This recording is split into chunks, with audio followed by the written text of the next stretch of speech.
Assalamualaikum warahmatullahi wabarakatuh. Pertemuan kali ini kita akan membahas masalah jarak dalam dimensi 3. Dalam kehidupan sehari-hari kita banyak menemukan konsep jarak. Di antaranya adalah dalam bidang arsitektur maupun dalam bidang navigasi. Dalam pertemuan kali ini kalian diharapkan bisa memahami konsep jarak dalam ruang dan menyelesaikan permasalahan yang berkaitan dengan jarak titik dengan titik. Nah, apa itu sih jarak dalam dimensi 3 atau jarak dalam ruang? Jarak dalam dimensi 3 adalah panjang luas garis terpendek dan tegak lurus yang menghubungkan kedua unsur.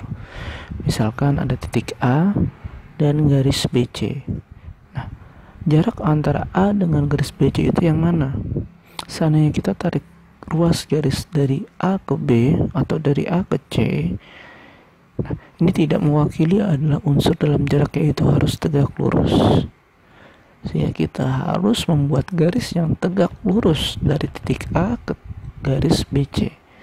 Sehingga kita seperti ini, maka misalkan ada titik tambahan O, dia adalah tegak lurus, maka AO dikatakan sebagai jarak antara A dengan BC. Unsur-unsur apa saja dalam dimensi ruang? Itu ada 3, yaitu titik, garis, maupun bidang. Nah, jarak dalam dimensi ruang itu kita akan membahas untuk masalah titik. Itu bisa dibagi 3, jarak titik ke titik, jarak titik ke garis, maupun jarak titik ke bidang. Pada pertemuan kali ini kita akan fokuskan pada jarak titik ke titik, yaitu ruas garis yang menghubungkan antara dua titik. Kita bisa dibantu dengan rumus bantuan, yaitu rumus Pythagoras yang mungkin kalian ingat waktu di SMP. Kita langsung ke contoh yang pertama. Diketahui kubus A, B, C, D, E, F, G, H dengan nusuk 6. Tentukan jarak dari A ke E, B ke G, maupun D ke F. Untuk lebih jelasnya kita akan gambar dulu kubusnya. Jarak A ke E adalah seperti ini ya, yang hijau. A ke E ini adalah rusuk dari kubus itu sendiri, sehingga jarak dari A ke E adalah 6. Kemudian B ke G. B ke G, garis yang hijau ini. Dari sini B ke G itu adalah merupakan diagonal bidang dari sisi kubus. Ya. Yaitu kita dapat 6 akar 2. Nah, dari mana 6 akar 2? Itu kita bisa cari dengan rumus Pythagoras. Ya, sebenarnya kita sudah punya rumus diagonal bidang dengan diagonal ruang. Kalian masih ingat di SMP?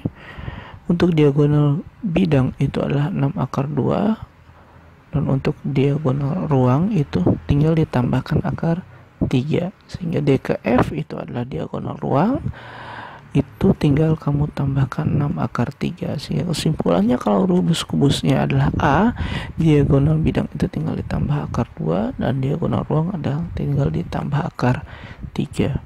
Itu contoh yang pertama. Kita lanjut ke contoh yang kedua. Diketahui 5 segi 4 beraturan TABCD dengan rusuk alas 6 dan TA 9. Jika P perpotongan diagonal alas, tentukan jarak P ke T. Seperti biasa, kita gambar terlebih dahulu untuk lebih jelasnya. Ya, dengan sisi 6 dan TA-nya adalah 9. P perpotongan diagonal alas. Nah, seperti ini. Jarak P ke T, maka ini. Maka kita harus ambil segitiganya. Segitiga mana yang kita ambil? Adalah segitiga yang mudah kita lihat. Nah, di sini saya gambar warna hijau, yaitu TAP dengan siku-siku di P, karena yang namanya jarak dari P ke P ini harus tegak lurus. Sedangkan kita yang mencari nilai TP, kita punya T-nya adalah 9 dan AP. AP itu adalah perpanjangan dari diagonal bidang.